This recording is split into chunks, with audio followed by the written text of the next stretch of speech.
Oi, e hoje vamos para mais uma contação de história. Desta vez do livro O Melhor do Eu, Leitora. Depoimentos reais publicados por Marie Claire. Sou solteira e feliz. Dá licença? A santista Márcia Lenar foi executiva de multinacional e morou muitos anos fora do Brasil. Militante fervorosa da solteirice, ela fala das dores e delícias da solidão e mostra como muita gente ainda discrimina a mulher que, por convicção e não por falta de opção, decide levar sua vida sem marido ou filhos. Depoimento a Tânia Nogueira.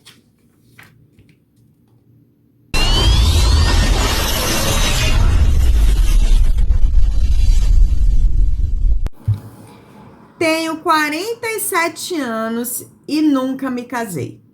Se 10 vidas eu tivesse, 10 vidas eu ficaria solteira.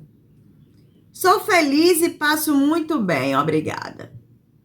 Mas, como não tenho muito com o que me preocupar, me preocupo com essas moças, pobres moças que não sabem o que eu sei. Essas moças, principalmente de cidades pequenas, que acreditam nas lorotas de uma sociedade machista e buscam no casamento a única opção para uma vida realizada. Concordo que a vida de solteira não é um mar de rosas, mas seria se não fosse o preconceito dos outros. Ninguém acredita que uma mulher possa escolher não casar. Não se casou, tem algo de errado com ela. É uma mal ajeitada, mal amada, encalhada e por aí vai.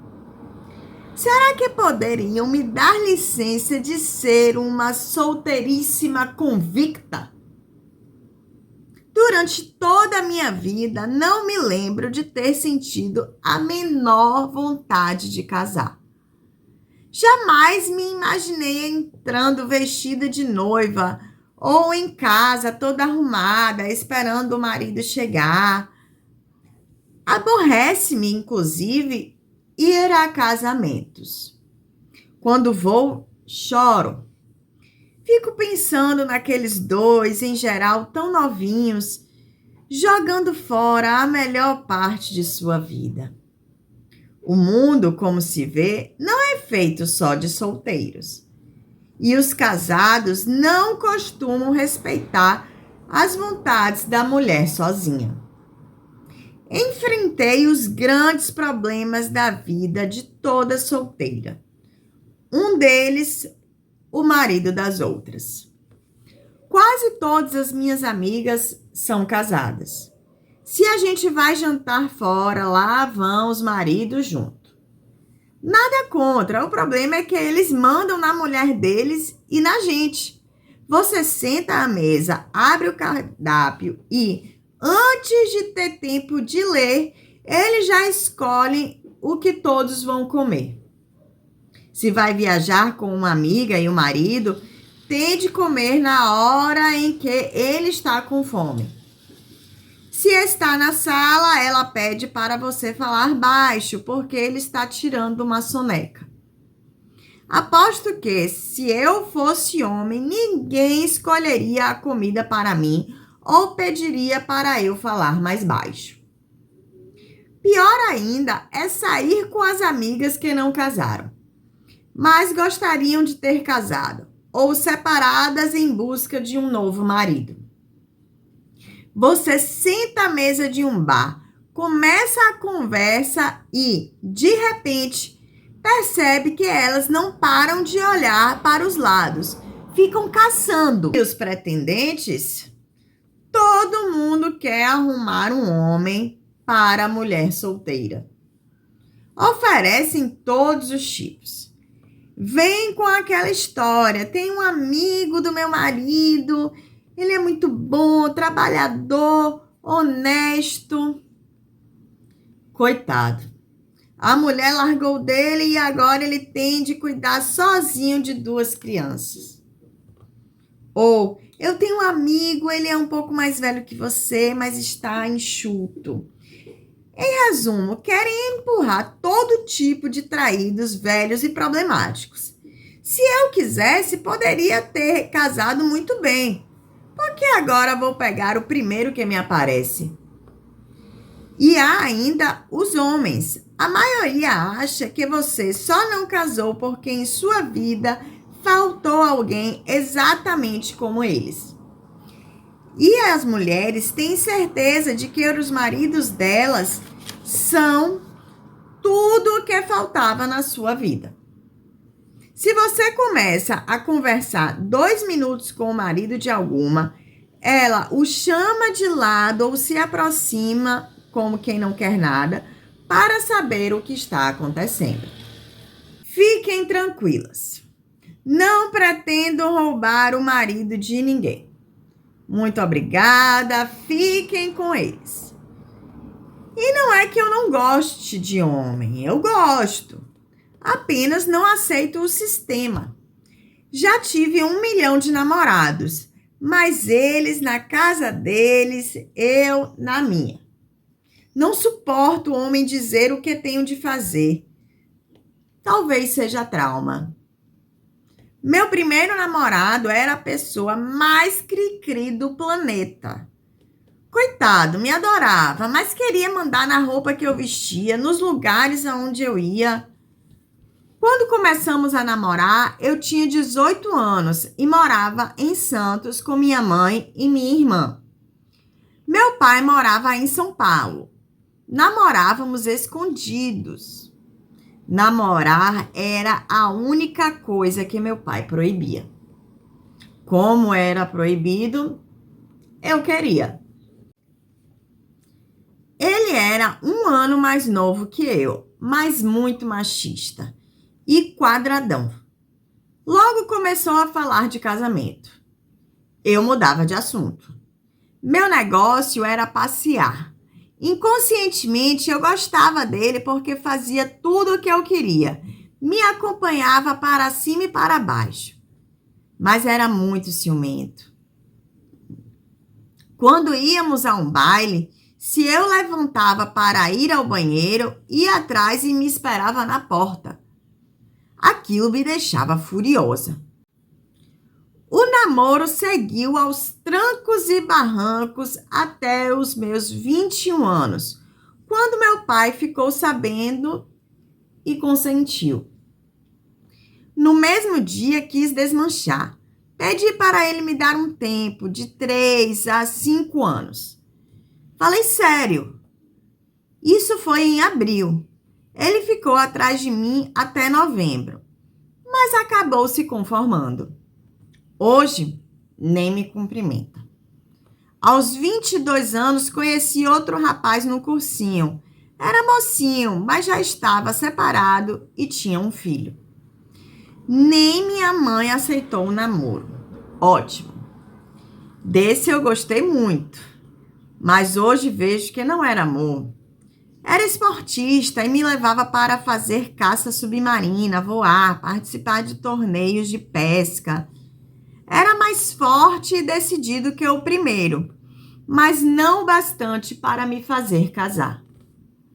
Quando minha mãe disse, faça o que quiser, só não quero ouvir reclamações depois, a coisa começou a não ter tanta graça.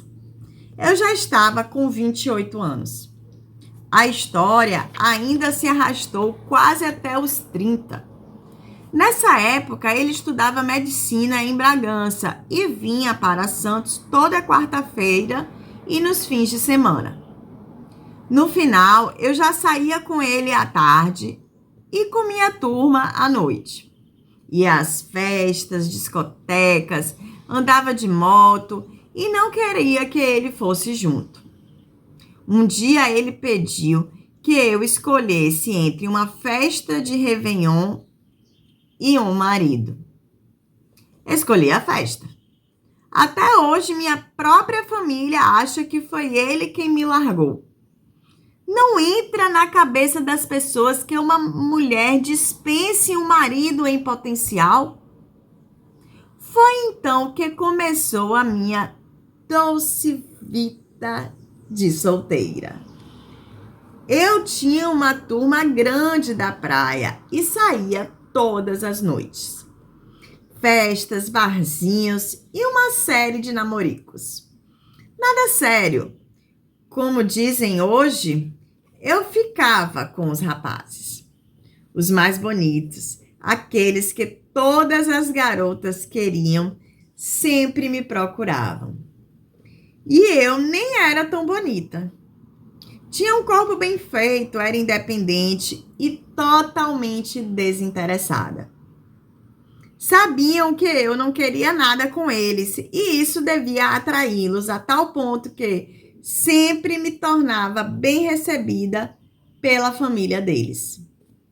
Esses anos só não foram perfeitos porque comecei a sentir o preconceito contra a mulher solteira.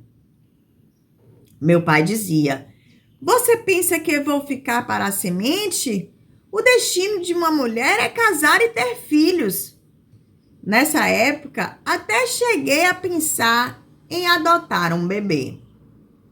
Adoro crianças. Mas minha mãe disse que se eu adotasse um filho, podia dar adeus a festas e passeios. Mudei de ideia. 4 anos depois, fui morar no Panamá, trabalhando para uma empresa de importação e exportação. Pela primeira vez, tinha meu próprio apartamento e podia realmente escolher meu modo de vida.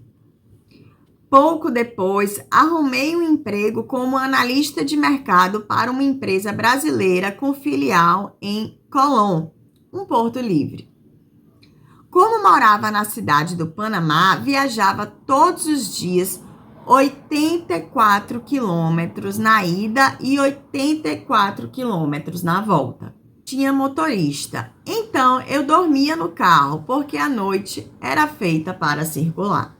Eu me vestia de um jeito tão moderno para sair, que um vizinho uma vez me perguntou se eu era bailarina de boate. Como eu era, naquele tempo, a única brasileira solteira naquele país, namorei todos os boizinhos da cidade. Filhos de grandes empresários e até de um ex-presidente. Sempre mais novos.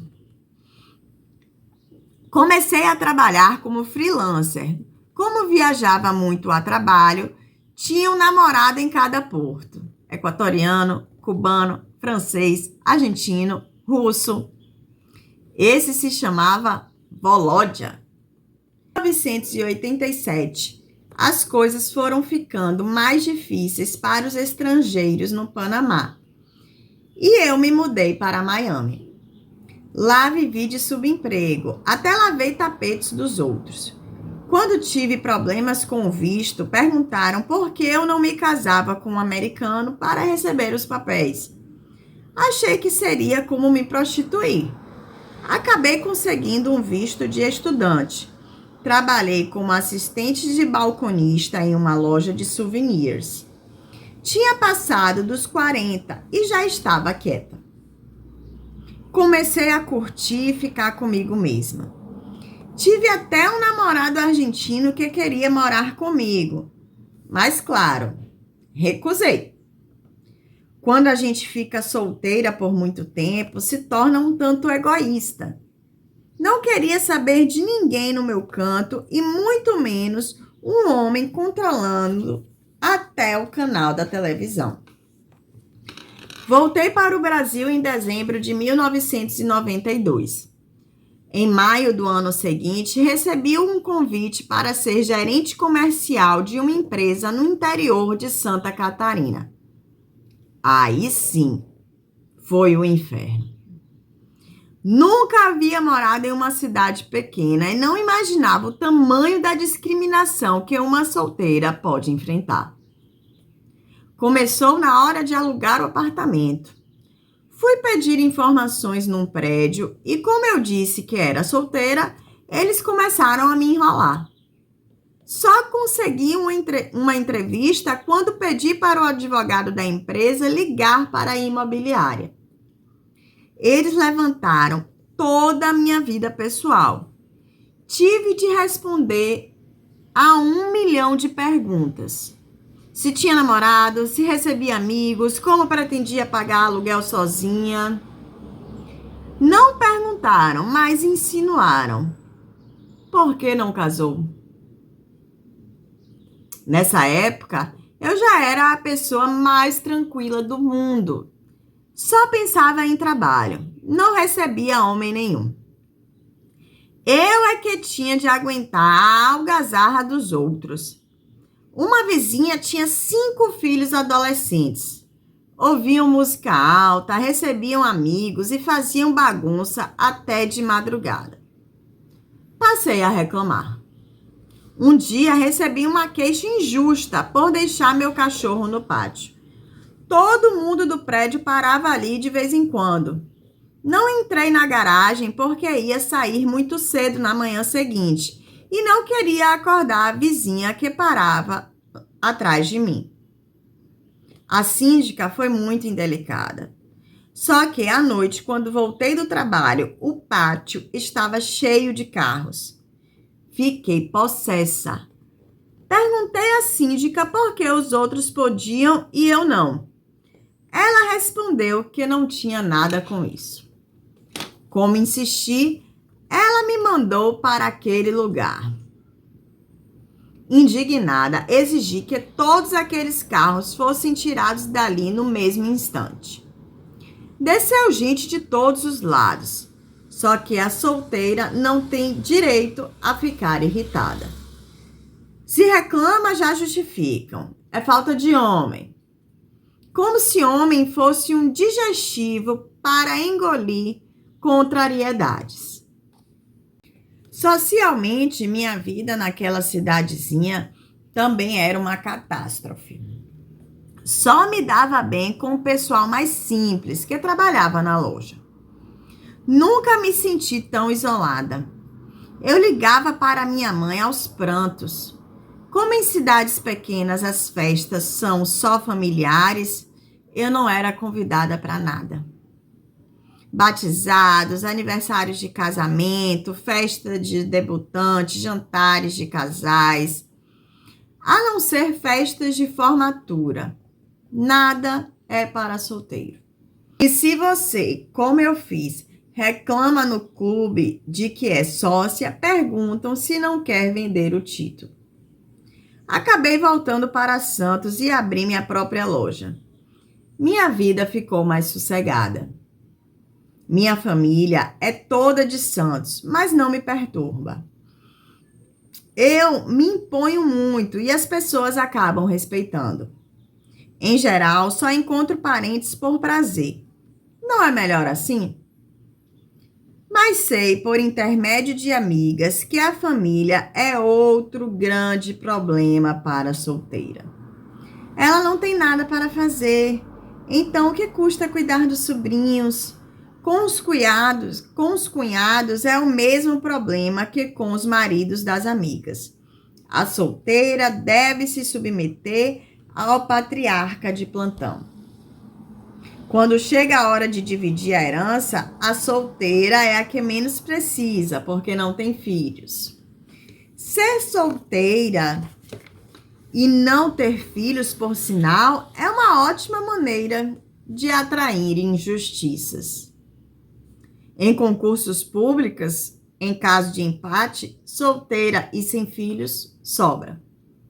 No trabalho, a solteira é a última a escolher o mês de suas férias. Não quero que pareça que a vida de solteira é um suplício. Muito pelo contrário. As mulheres precisavam apenas aprender a aproveitar os momentos solitários. Eu adoro. Não tenho horário para nada, a não ser para trabalhar. Não sou obrigada a cozinhar nem correr atrás das roupas das crianças. Fico feliz e sossegada no meu canto. Assisto a tudo na TV, principalmente a programas de entrevistas políticas. Leio muito. Hoje tenho uma ONG de apoio aos animais e à natureza. Eu luto pela valorização da vida, independentemente de sua espécie. Assim como os negros e as mulheres, os animais não devem ser escravizados ou maltratados pelos humanos. Quanto aos homens, continuo sem a menor intenção de me casar. E há um bom tempo ando sem vontade até de namorar. Até olho para os homens e chego a achar bonito um braço, uma perna, mas é algo puramente estético, sem interesse sexual. Pode até ser que eu volte a ter um namorado. Ele na casa dele, eu na minha. Não vendo minha liberdade por nada neste mundo. O melhor do Eu Leitora. Depoimentos reais publicados por Marie Claire.